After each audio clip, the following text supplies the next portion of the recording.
Again? It's work. I have no choice. I'll be back Sunday night. We've been married for 10 years. About 5 years ago, my husband got promoted to a managerial position and started going on weekend business trips out of the prefecture more often. I just silently see him off, knowing it's for work, and handle everything at home, including the kids' events. But I can't help wondering, is it really all for work? I've noticed casual clothes in his luggage, along with his suits. He says it's for going out to eat, but something feels off. It's unlike my husband, who usually avoids extra effort to do something like that. I'm Casey, a 40-year-old housewife. We have two elementary school-aged kids. My husband works in sales at a manufacturing company. We met when I was working at one of his clients, and I fell for him at first sight. After 2 years of dating, we got married. When the kids were little, we used to spend weekends at the park or going out as a family, a typical happy household. Now, it feels like I'm a single mom. The kids seem lonely too, and I feel guilty. One day, I stumbled upon something. While cleaning my husband's room, I found a notepad from an upscale hotel in another region. It looked like he used it for notes or something. It was in his handwriting, mentioning work-related stuff, but there's no way his business trips would take him to such fancy places. He must have stayed there last weekend. Alone or with someone? My suspicions were growing. I secretly took a photo as evidence and put everything back, then decided to hire a detective, something my husband probably thinks I can't afford. But I've been earning a bit through some easy work-from-home jobs. The investigation results came back quickly. It seems his affair likely started around the time his business trips increased. The other woman is a fifth-year employee at his company. He used his managerial position to take advantage of a newcomer. Despicable. The detective was amazed at how easy it was to gather evidence, as my husband barely tried to hide it. He was spending 2 nights a week at the woman's apartment. Apparently, his company has 2 days of early leaving per week, and he'd spend those evenings with her, pretending to work overtime and coming home late. It's astonishing how he managed to complain about being tired or overworked at home. He started the affair right when he became a manager and stopped receiving overtime pay, so I never noticed the discrepancy. Unaware that I was onto him, he kept coming home late from work every day. And then again, I have another business trip next weekend. Another trip. I'm furious to think I've been deceived, but I can't let it show. I have to act normal. Again? Isn't that a bit too often? Stop nagging. I have work that only I can do. It's unavoidable. Oh, work that only you can do, huh? He's so arrogant, unaware that I'm almost certain about his affair. I know it's for work, but where's the trip this time? San Francisco? Hey kids! Dad's going on another trip, so he'll bring back souvenirs. What do you want? He quickly changed the subject to souvenirs and went to the kids. Looks like his next trip is to San Francisco. Then the weekend arrived. Well, I'm off. Take care. You'll be back Sunday night, right? Yeah, I'll have dinner out. To an outsider, we'd seem like a loving couple. He's off to his overnight affair from Saturday morning, spending the whole weekend, including Sunday dinner, with her. Unbelievable. I was furious, but as my husband left through the front door, I couldn't help but say to his back, "Enjoy your last affair trip." With that, I closed the front door. Huh? I thought I saw my husband turn around, but by that time, I was already inside. Now, it's time to put my plan into action. It's going to be busy. First, I have to pack up everything before the moving company I arranged arrives. My mom picked up the kids and took them to a theme park. They'll be staying there for the weekend. I feel sorry for the kids, having to leave home without understanding why, but it's all that man's fault. I never knew I had this kind of strength in an emergency, even though I've been a relaxed housewife all this time. In no time, I managed to pack everything and hand it over to the movers. I had the essentials for the kids sent to their father's house, and the rest went into a storage unit for now. Next stop, San Francisco.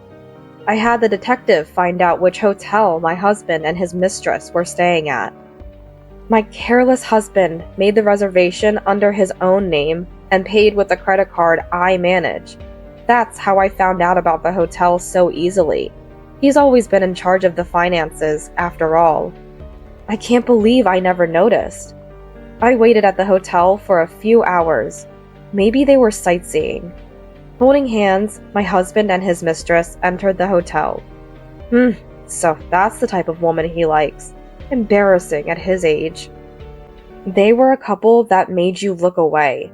They must have felt free, being in San Francisco where they knew no one.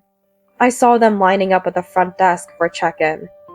I decided to ambush them from a sofa in the hallway leading to the elevators. When they finished checking in and walked toward me, they seemed so absorbed in each other that they didn't notice me, despite no disguise. I stood up and walked straight towards them, intentionally bumping into them. Only when we nearly collided did my husband and his mistress turn to face me. The woman, who obviously didn't know me, looked annoyed, as if to say, "Who is this woman? Get out of the way." My husband, however, turned pale. His eyes were wide and his mouth agape. Why is she here? Though he didn't say it, his face conveyed his shock. The mistress, still holding my stunned husband's arm, tried to hurry him away, but he couldn't move. I couldn't help but laugh, thinking about how he must be scrambling for a plan. "Here I am!" I said it, brightly, with a smile. "No, I mean, why are you here?" My husband was clearly panicking. It's confusing. Finished with work already? That was quick. He didn't respond. I looked at the woman, who was still clinging to my husband's arm, and gave her a thorough once-over, then smiled sweetly. "And you are?" I asked, almost ready to burst into laughter. My husband, flustered, quickly shook off her arm. "Well, she's a subordinate and—" He stumbled over his words. "A subordinate you're arm in arm with? How interesting is your company?" But I let it slide. Then I turned to the mistress with a smile. "My husband always receives such great care from you. I'm Casey, his wife." The mistress finally realized the situation and hurriedly distanced herself from my husband. "You two were checking in so cozily, weren't you?" I said, as I showed my husband the photos I had secretly taken. He looked panicked. "Hey, this photo... No, it's not what it looks like. You're mistaken." He was still trying to deceive. "It's just your imagination." There's no way that's true. Can't you come up with a better excuse than that? Well, it doesn't matter. I achieved my purpose in coming to San Francisco. I'm heading back now. Let's talk after I return from my business trip. I waved my hand and left the hotel. What those two did after that, I have no idea. But my husband came home as planned on Sunday night. I had wondered if he wouldn't come back at all, or in what state he would return. But, "I'm home! Hey, Casey, are you there?" He yelled. I see. So he's chosen the angry approach, trying to intimidate and cover up his faults. As if I'd let him. "I'm here. If you're there, at least answer!" He tried to scare me, but when he opened the living room door, it was he who got scared. And no wonder. Not only was I there, but both our parents were waiting for him to return. Everyone stared at my husband in silence, and it was his father who spoke first. "Sit down, there." Before my husband returned, I had shown both our parents his behavior over the past 5 years, the detective's findings, and the photos and evidence I gathered in San Francisco. His usually cheerful and mild father, Cody, spoke in a stern voice, and my husband flinched, sitting uncomfortably in his chair. "Do you have anything to say? If so, I'm listening." It's impressive how powerful a normally calm person can be when angry. With just one sentence, my husband straightened his posture. "No." He seemed unable to say anything.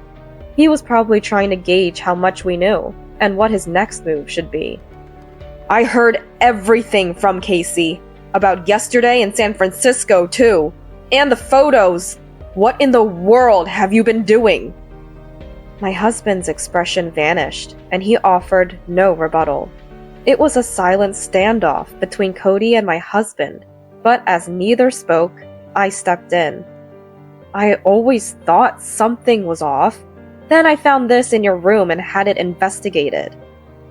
I showed him a photo of a hotel notepad with the hotel's name that I found in his room. He looked shocked, but everything was already out in the open. Realizing he could no longer hide it, he slowly began to speak.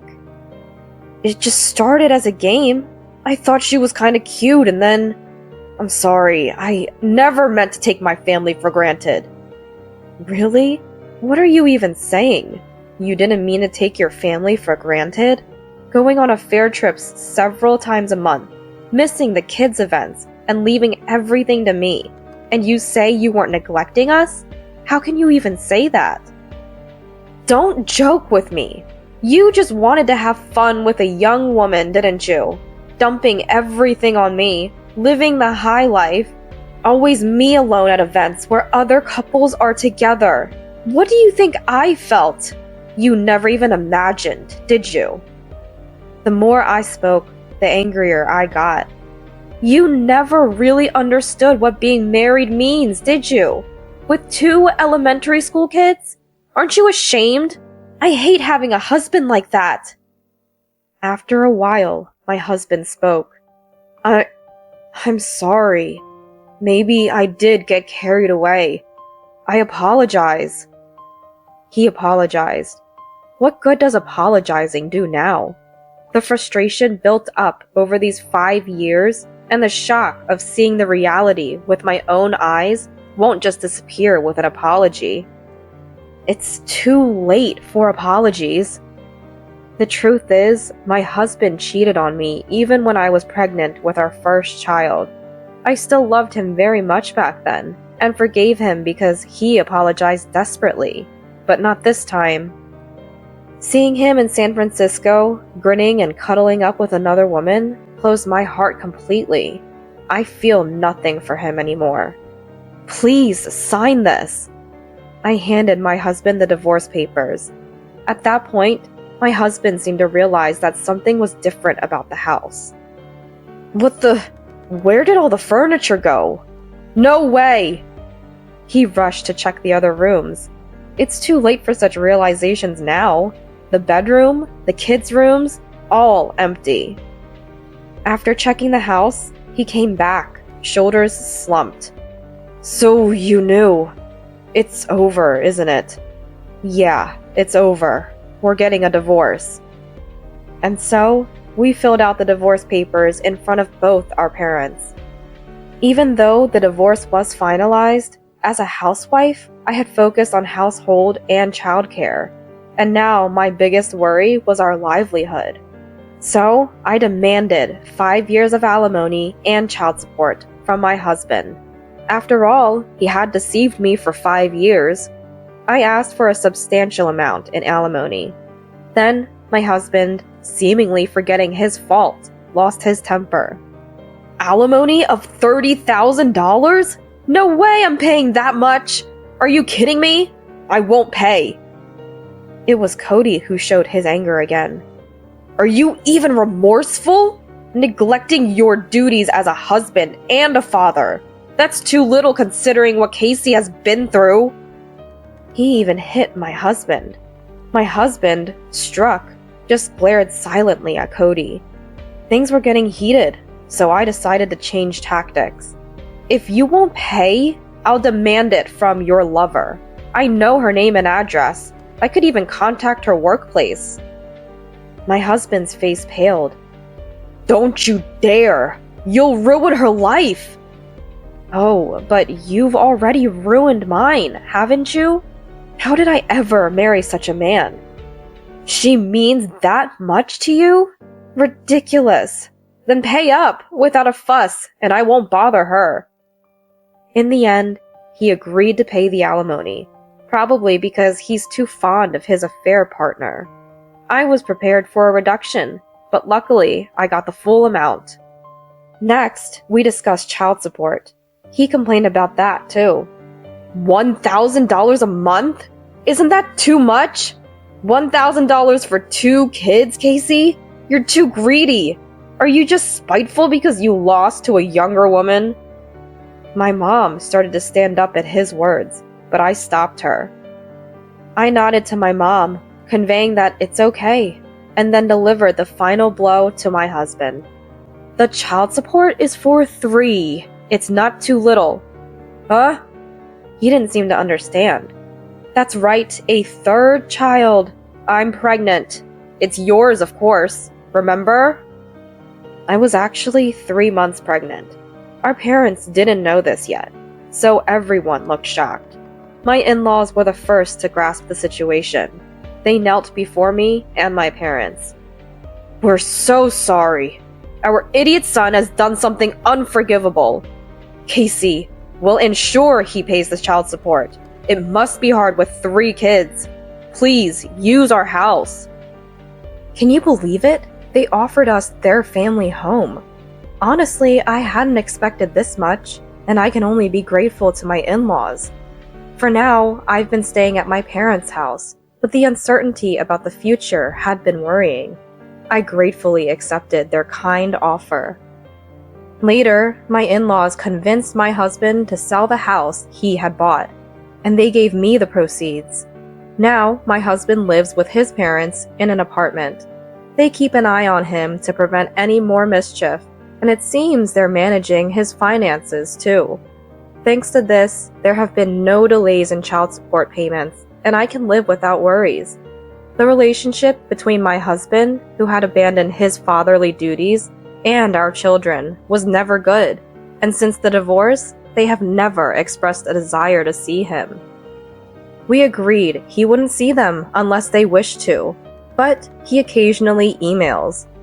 I'm lonely now that I'm alone and understand what family warmth is. I want to see the kids. I don't know about when or if they'll ever want to see him. Oh, and about the other woman. She apparently didn't know my husband had kids, and seems to have lost interest and drifted away. Moreover, someone from his company happened to witness them in San Francisco, exposing the office affair. He got demoted, and she was transferred to a branch office in her hometown. Bad deeds never prosper, do they? The due date for our 3rd child is approaching. The kids, my parents, and my in-laws, whom I've been secretly communicating with, are all looking forward to the birth. Once the baby is born, maybe I'll share some photos through my in-laws. Hey, Ugly. Hurry up and clean up. After my daughter's birthday celebration, immediately after my parents had left, my husband, who always puts up a good front, said this to me. I'm exhausted from dealing with your parents, so clean up quickly. By the way, that old raccoon dog looks just like you. Is that why you're so ugly too? Wait a minute. Are you calling my father an old raccoon dog? Yes, I am. And that meddlesome woman. Why bother with cooking when you can just give money instead? Hey, throw that dish away because I don't want to have to deal with leftovers. I can't believe you would say that about not only my father but my mother as well. I can't throw away my mom's cooking. I'll eat it. You don't have to. I told him in a tearful voice, and my husband just chuckled. You still want to eat? That's why you're getting fat. It's embarrassing to have a fat and ugly wife. Lose some weight. I reached my limit at this moment. Insulted as fat and ugly, with my beloved parents also being ridiculed, I no longer wanted this husband who was all about appearances only. At that moment, I made up my mind. I was determined to show this superficial husband a thing or two. Little did I know at that time that an unexpected opportunity would come my way 6 months later. My name is Rebecca, and I'm 32 years old. I'm a working mother, raising our 3-year-old daughter. My husband's name is Roy. We met at a so-called speed dating event. I'm a bit shy, introverted, and a bit on the plump side.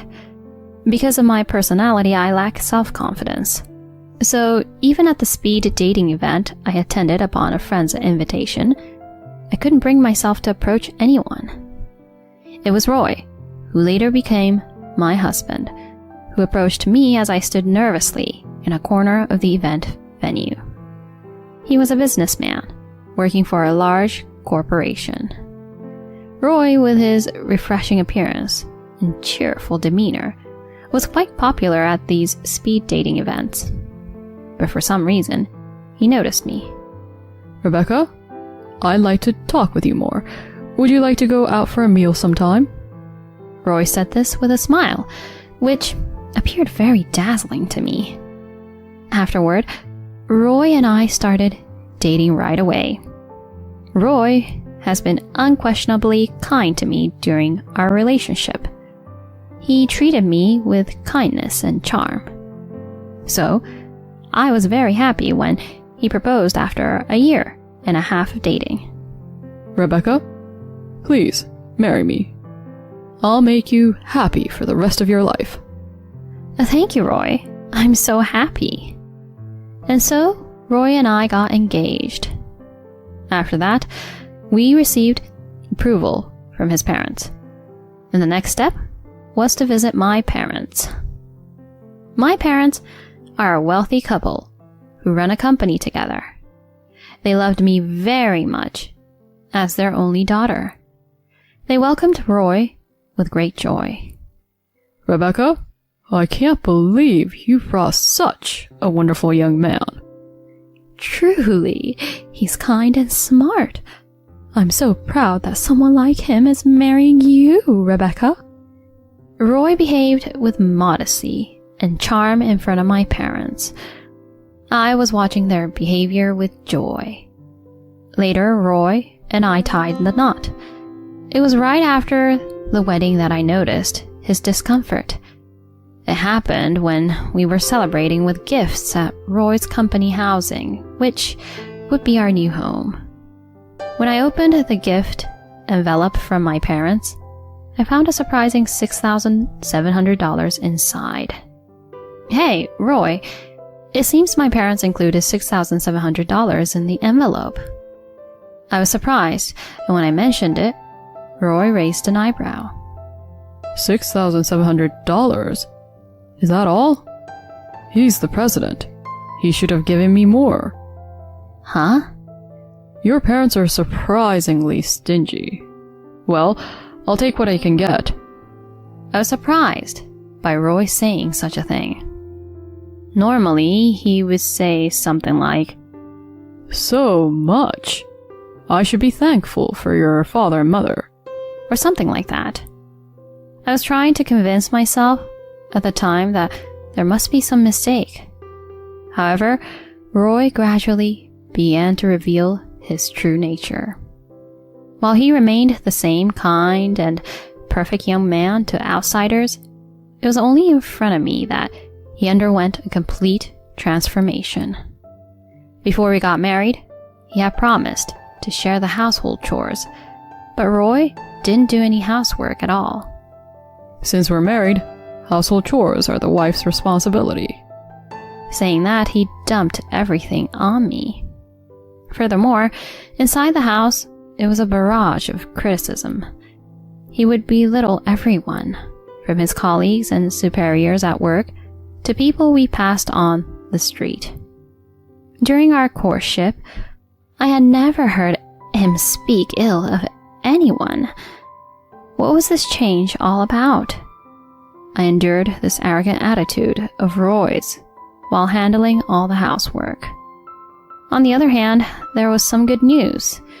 It turned out that I was pregnant just 6 months after getting married.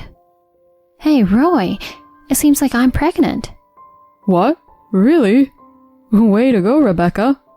It seemed like Roy genuinely rejoiced at my pregnancy, and he immediately called our parents to share the news. Watching him in that moment, I thought maybe Roy will return to being the kind husband he used to be. Surely it would be like that. However, that hope was soon shattered.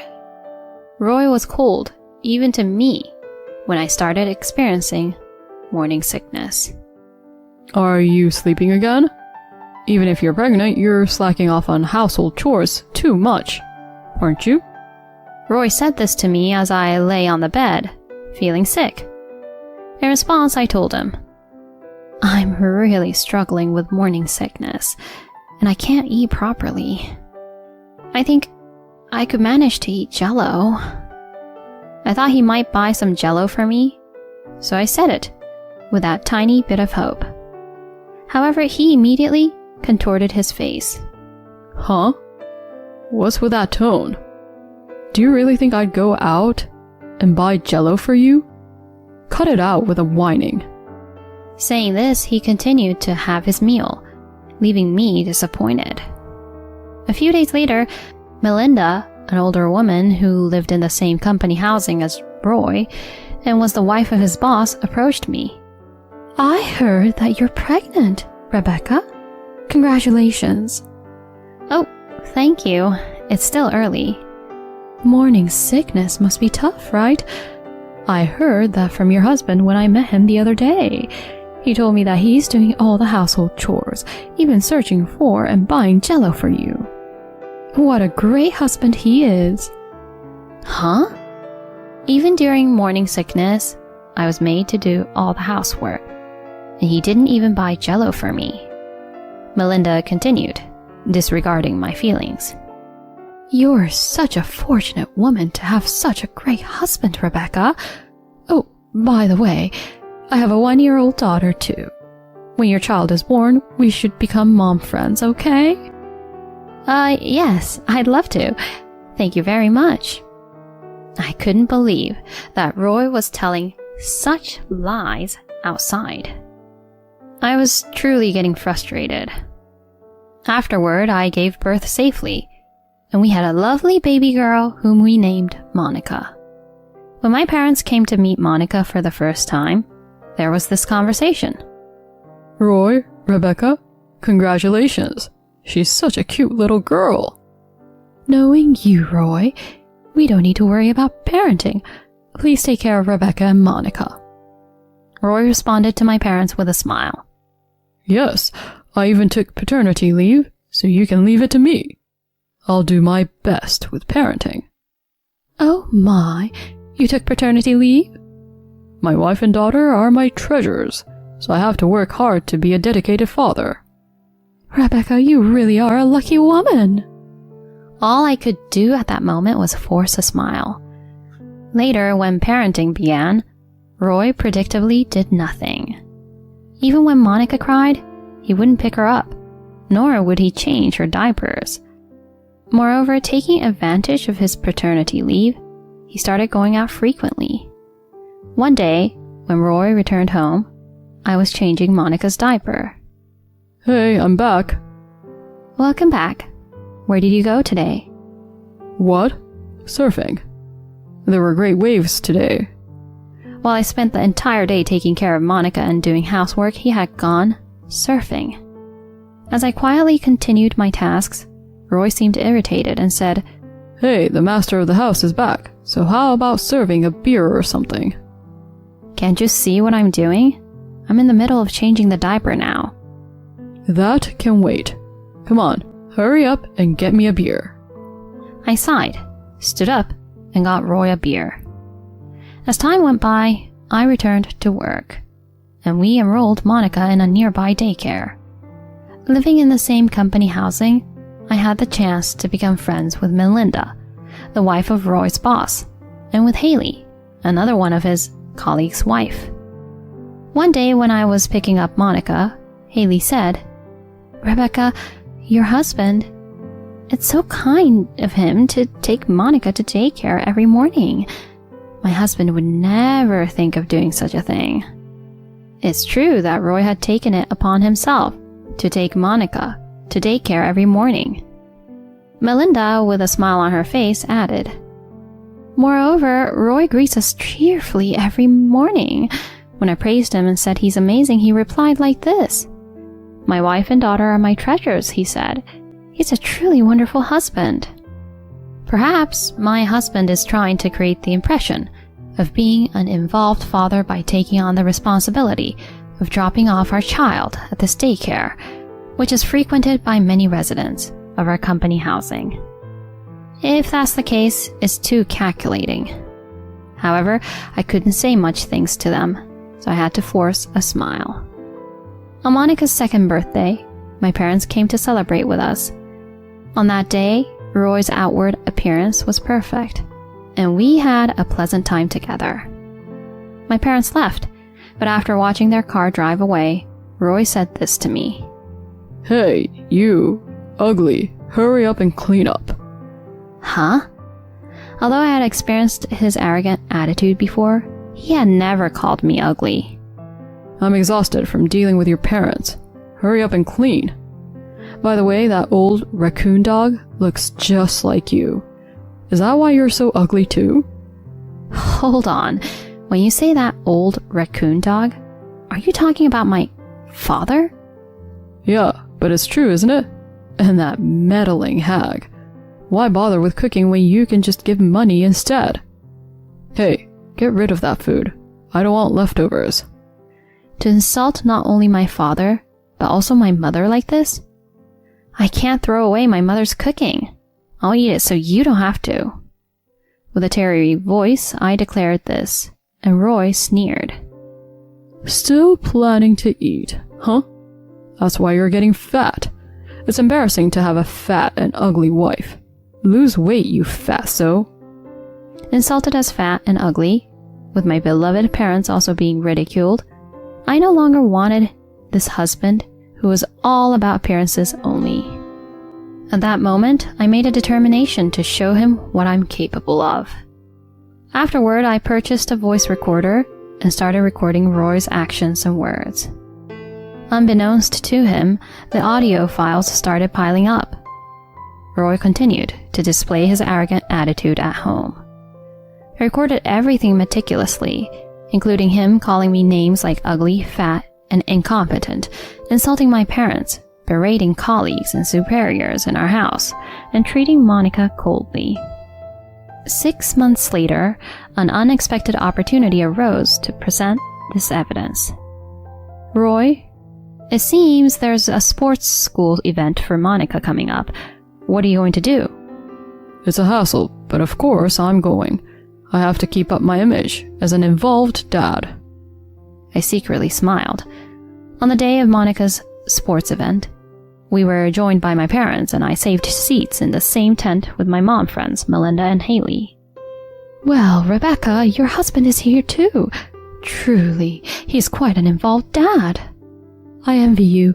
My husband is just sleeping at home." Melinda and Haley kept praising Roy, and he delivered his usual line.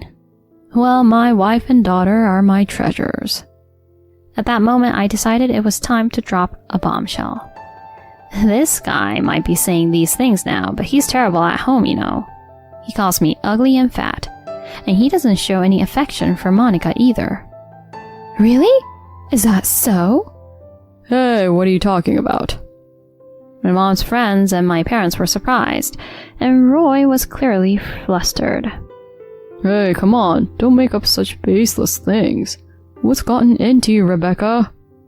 At that moment, I pressed the play button on the voice recorder at the perfect timing, and Roy's insults echoed throughout the tent. "Hey, ugly, where's my beer? Maybe our daughter's clumsy because she takes after you. Your parents are really clueless. They're so annoying." As the tent fell silent, My mom friends and parents were wide-eyed. That's when Monica innocently said, "Daddy calls Mommy ugly, right? And he often tells me to go away because I'm bothering him. Daddy has never played with me." Monica's words sent a shiver through the tent. Roy tried to grab my voice recorder in a panic, but this time I played another audio file. "I got approached by that Melinda woman at the daycare again. I think she likes other men. Well, her husband is a bad boss. He can't do his job, and on top of that, he's bald. With him, it's no wonder if she's looking at someone else's husband. Your mom friend Haley, her husband started the same year as me. He's a slow learner, and everyone makes fun of him. He'll never get promoted with that kind of incompetence. Plus, his wife is ugly. It's really quite pitiful." Both of my mom friends were left with their mouths wide open. While it might be expected to hear your own shortcomings and your spouse's criticized, hearing it so explicitly was another matter. "Hey, stop it!" With a voice that was almost a scream, Roy raised his voice to stop me. At that point, I pushed it further by playing another audio file. "Hey, ugly, do you know why I married you? Huh? It's because your family has money. I thought I could get some cash with that old raccoon man as the president, but the financial support was less than I expected." We're already married and independent. "Is that terrible cook of a mother of yours cutting off the funds? Both of your parents are so stingy. That's all you can get, so you better squeeze more money out of them." After playing that far, Roy finally took the voice recorder from me. However, it was too late by then. The two mom friends were glaring at Roy, whispering to each other in hushed voices. My parents were looking at Roy with reddened faces, and that's when my father spoke up. "Roy, what's the meaning of this?" "Well, it's not what you think. It's a fabrication by Rebecca." There's no doubt it was your voice, and Monica also testified. "I never thought you were that kind of guy. I've been completely deceived." Dad. That's when my mother took mine and Monica's hands. "Starting today, Rebecca and Monica will be coming home with us." "Huh? Rebecca, come on, say something. Are you planning to leave me?" At that moment, I said firmly, "I'm sick and tired of a man like you. All appearance and no substance. We're getting a divorce. Get ready to pay alimony and child support. You hear me?" And so, leaving behind my bewildered husband, we all walked away. Later, my parents hired a lawyer, and I was able to divorce Roy on favorable terms. He paid me $14,000 in emotional distress damages, and I received a significant portion of the property division. We also agreed on $540 per month in child support. My mom friends told their own husbands about his true nature. Roy got the cold shoulder at work. He was eventually relegated to a back office department by Melinda's husband, who was his boss. Now he says he's being ostracized by his peers. However, he has to pay child support for Monica. It's said that he has to continue working tirelessly under extremely difficult conditions. But I don't feel any sympathy for Roy. I just hope he works like a horse to pay Monica's child support. On the other hand, I have returned to my parents' home with Monica, and I'm peacefully raising her. My parents also help with childcare. My mom friends continue to be friendly as they were before, and I'm grateful for that. I look forward to my daughter's growth. I want to work hard and live life with a positive attitude as I move forward.